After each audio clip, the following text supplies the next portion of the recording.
baseball fans. You're watching On Deck with Tyler Redmond. Welcome into On Deck. I'm Tyler Redmond. I'm honored to be here with former Philadelphia Philly and World Series champion Ron Reed. It's an honor to be here with you, sir. All right, good to be down here. Sorry about the outcome. Leave it to Daryl to schedule a golf tournament when a hurricane coming. For sure. Well, let's talk about what we're doing here. We're at the United Way Celebrity Golf Tournament. You've been here for the past few years, I know, but how long have you been coming out here? Gosh, I want to say maybe 6-7 years, I guess, maybe. Yeah, at least that. You know, I knew Daryl from baseball days. He got traded to the Braves, but I was already gone. When I left the Braves, was with the Phillies. But I've known Daryl a long time, and he said, "Hey, I got a tournament up there. Would you be interested?" I said, "Yeah. What's it about?" And he told me about the United Way and all that, and I said, "Hello, I'll be there." Well, if you don't mind, what does it mean to you just to be able to give back to the United Way of White County? Well, you know, the one thing about the fan base for Major League players, a lot of the players don't realize how big our fan base really is. And when I was with the Braves, I learned very quickly that the Brave fan base was not only all over Georgia, even up here in North Georgia, White County, but all over Georgia, and even at that time, it was the only team in the Southeast. So it had the whole Southeast. So I knew the fan base was really huge, and obviously White County, I've heard of Helen. In fact, my wife and I came up here years ago, so we knew about this place. You know, it's interesting. I did a little reading up on your career, and baseball fans will know you've played with the Phillies and the Braves, but you also had some basketball days. Can you tell me a little bit about those? Yeah, I grew up in Indiana, and of course everybody knows Indiana is the basketball state, the Hoosier State, big time basketball. And my life goal, as long as I can remember, was I wanted to play in the NBA. And basketball was number one. I played baseball on the side, but basketball was number one. And then all of a sudden, through my high school days, I started playing really well, and I got a full scholarship to the University of Notre Dame, and played at Notre Dame. And I couldn't believe that I got drafted in the third round by the Detroit Pistons. I had a real good senior year at Notre Dame, so that helped a little bit, I know. And of all things, I went to camp. I was doing camp that fall, but that summer I had nothing going on. I wasn't in baseball at that time. And I begged a job to try to find a job, and the Braves gave me a job in Class A ball in baseball. So I played baseball in the summer, and then that fall I made the Piston team. And I played 2 years in the NBA. And just the fact that I was on the court with Bill Russell, Wilt Chamberlain, Oscar Robertson, Jerry West. Now, a lot of the younger people have no clue who these people were, but these are some of the greatest players in the history of basketball. And my second year at playing with the Pistons, I got to play 1 year with Dave Bing. Dave Bing was one of the top 25 players of all time in the NBA. So just the fact I was on the court with those guys, I mean, I knew I was rather limited, but that was huge. And that following year, I went from Class A in baseball to the big leagues all in 1 year. So I decided I better give up basketball and stick with baseball. Well, you moved to baseball, and I'm sure you had a lot of great teammates. But if you had to narrow it down to one, who would it be? No question. There isn't even a close second. Phil Niekro and I were roommates my first 2 years, and I met him in 1966. That's 55 years ago. And he died last December, so I knew that man for over 54 years. And there was only one Nuxie. I mean, there'll never be another one.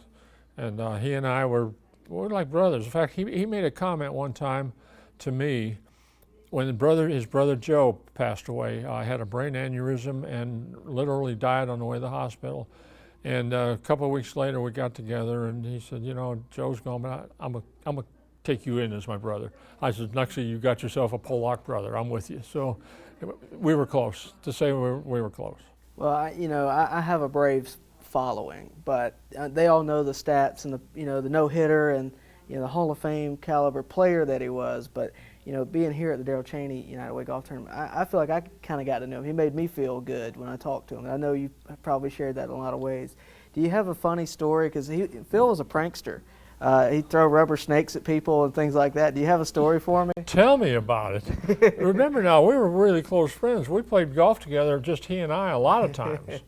And That's probably my all-time favorite story. He had this snake, rubber snake. It was pretty good size.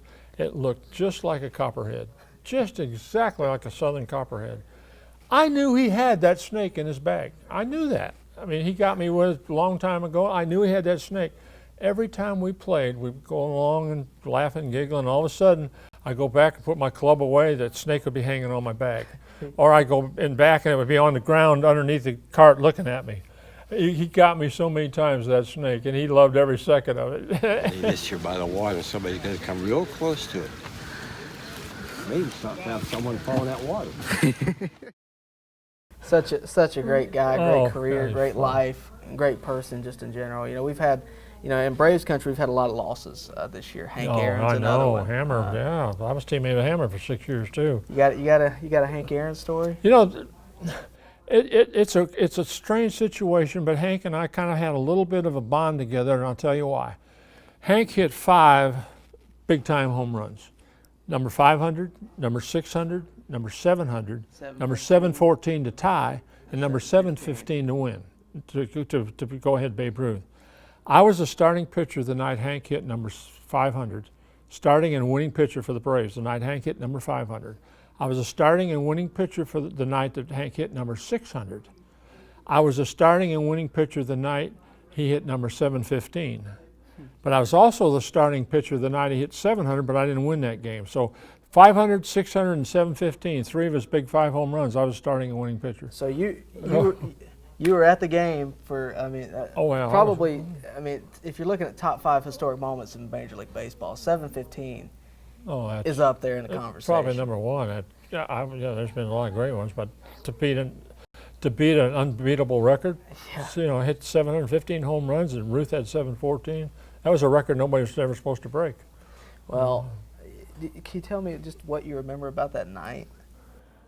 Well, we knew that that win. Hank finished the year before with 713. Yeah. Okay. Right on the He was 1 more to tie and 2 to break the record. So all winter long, the writers in Atlanta go, well, how long is it going to take Hank to break the record? I mean, is he going to be nervous? He was opening day in Cincinnati the following year. And opening day, Jack Billingham's pitching for Cincinnati. Second at bat, Hank hit number 714 to tie. He was really nervous, wasn't he? Yeah, he was nervous, all right. 714 to tie. Now, the Braves wanted to take him out of the lineup the rest of that series in Cincinnati. I don't know if you remember that story. Let him do it at home. And the Braves wanted him to break the record at home, obviously. Well, the Commissioner Bowie Kuhn at the time said, no, the people in Cincinnati paid to watch Hank Aaron play. You have to play Hank. They made the Braves play Hank. Yeah. Well, as it worked out, he didn't hit it Saturday or Sunday. He hit it Friday night to tie, Saturday and Sunday. So we opened up in Tuesday in Atlanta, and I'm starting that game in opening night in Atlanta, because Niekro opened up in Cincinnati. And I'll be darned, he hits a home run. Now, if you remember when he's around the bases, 2 guys came running out on the field. Well, those 2 guys didn't know that Hank had gotten some death threats. For sure. There's a world full of idiots out there, everybody knows that. But he had gotten some death threats. So supposedly, now I don't know if this story's true, but supposedly there was a couple of guys in the stands with rifles, just in case there'd be a problem. Yeah, they were security people. And Hank runs those between short and third. Between second base and third base, each guy's caught up with. Those guys could have been shot, you know, because nobody knew what and Hank, if you look at him, his first reaction is he wondering what the heck was going on here. And then, of course, he went on in and the guys were just having fun. But that was not a good idea for those 2 guys to be doing at that time.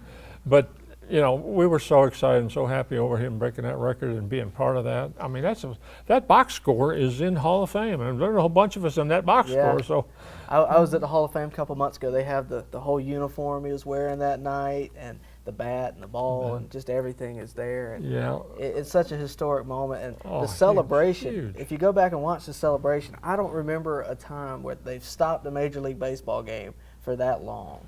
Yeah. Yeah. You know what I'm saying? And another thing that kind of impressed me about that, they stopped it and afterwards, but if you see the replay of that and Hank running the bases, the Dodgers, everybody he came to shook his hand. That's the opposing team, but they were happy to see that too. I swear, I guarantee they were happy to see that too.